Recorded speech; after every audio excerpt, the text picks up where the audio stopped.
church, because that's the space that Reid is in, people are just going to believe him, man. And that's just something that we got to deal with. Is people are going to believe him, and it's just going to be that. You know, even with what I'm saying being proven, because he's saying it, then that some people are just going to believe it.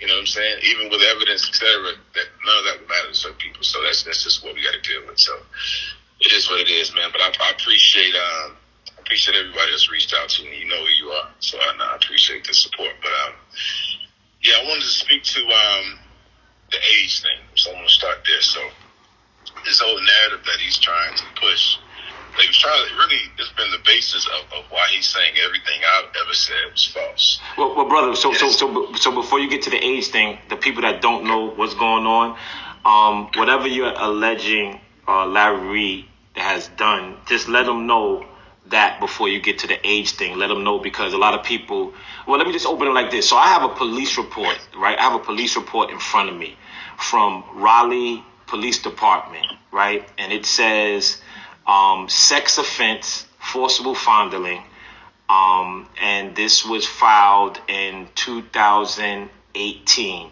And the address is 3216 Oyster Drive, Olustee Drive.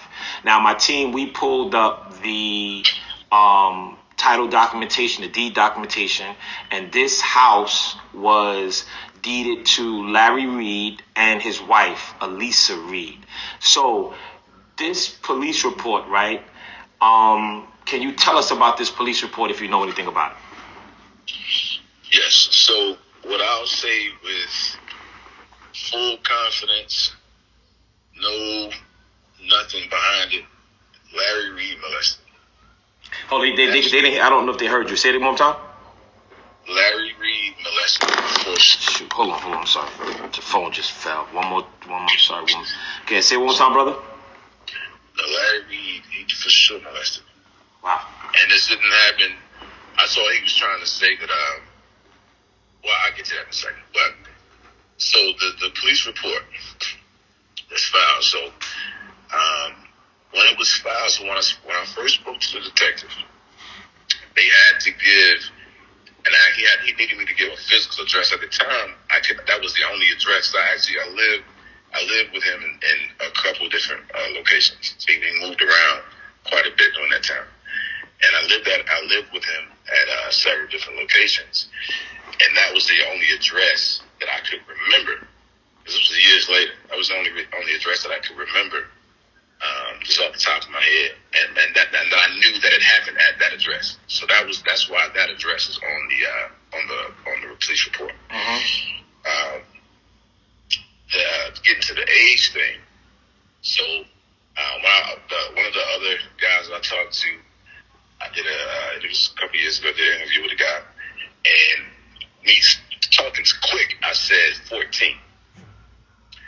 I met him early 2006. I can't remember the exact month, but it was like January, February, March, somewhere in there, right? And from there that's when I met him. But the actual inappropriate behavior started maybe a few months after that. To the actual age, I want to just make that clear. I was 15 when it happened. And he wants to push this narrative of me being 14 and all that. But like the reality is, this man did something inappropriate with a teenager, a child. So do you want to get into what he did, brother, really quickly? I mean, in a nutshell, man, he molested me. So the ground of it is he basically manipulated me, and I said this on the other interview, but he manipulated me because of the father void that I didn't have. I didn't have my dad at the time, and he knew I needed that void filled. And the entire relationship, he gave it a spiritual basis.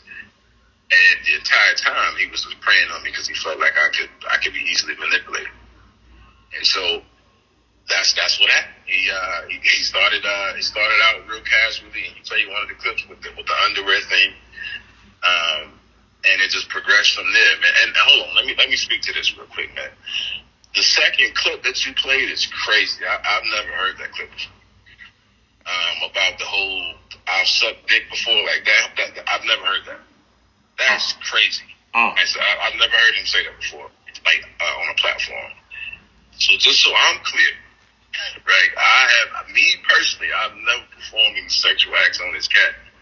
None of that. That wasn't what happened. What I'm specifically talking about are things that he did to me and gave it a spiritual basis.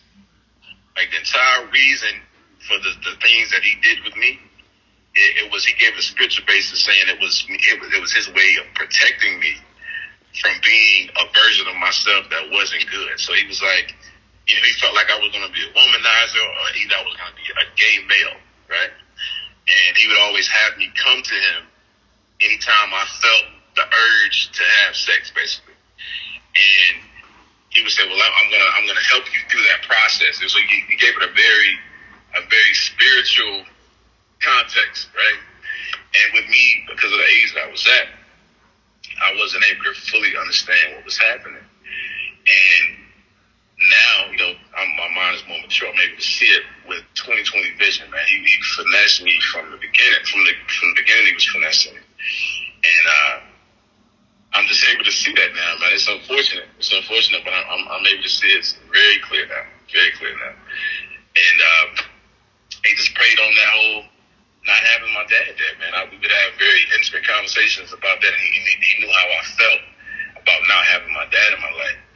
And he just used that to his advantage, man. To his advantage. At the time, he wasn't married. I think they got divorced I think it was like the second time. They got divorced and remarried like 3 or 4 times. I think this was like the second divorce. And he would even, talk to me about that. It was like it was developing like this like father-son relationship. And so I trusted him, and I just trusted him. And my naive nature at the time, and me just wanting that father figure and thinking that he could be that, it caused these things to happen, man. And unfortunately, this is what repeats itself over and over again in the church.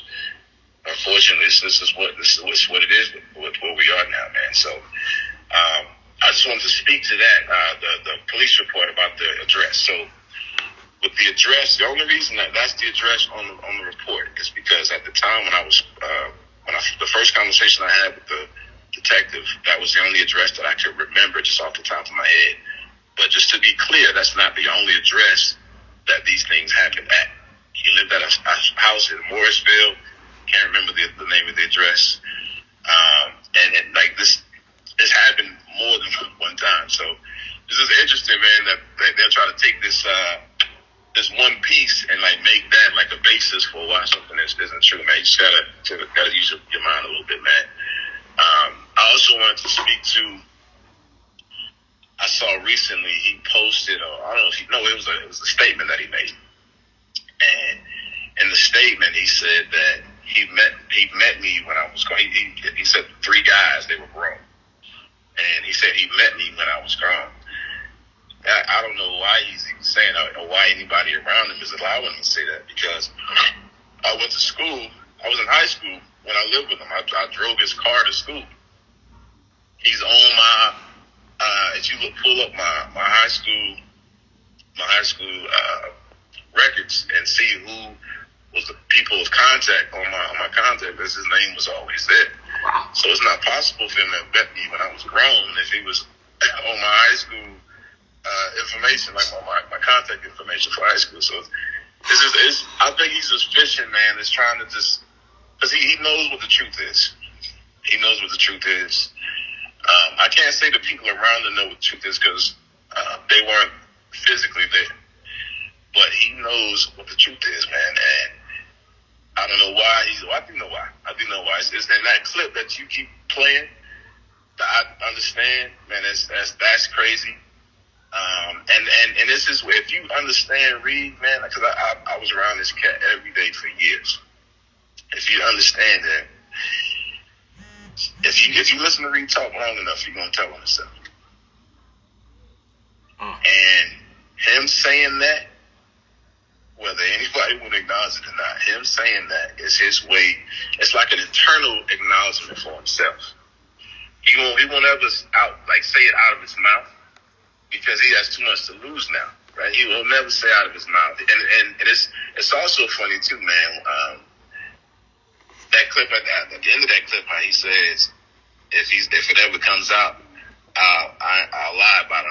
I'm not even gonna tell you no lie. Something that he used to say to me, and this is how after I started to unravel these thoughts, man, these feelings that I was having.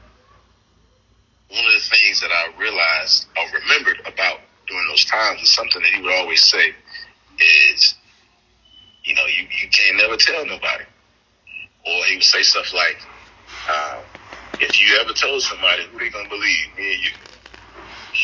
Or he would say stuff like, if you ever tell somebody, I'm gonna deny it. I'm gonna deny it to the jail closes. I think that you phrase it like that, and with the mature mind, I'm able to see that you're rationalizing to yourself that this is something that you should not be doing. Larry, baby. You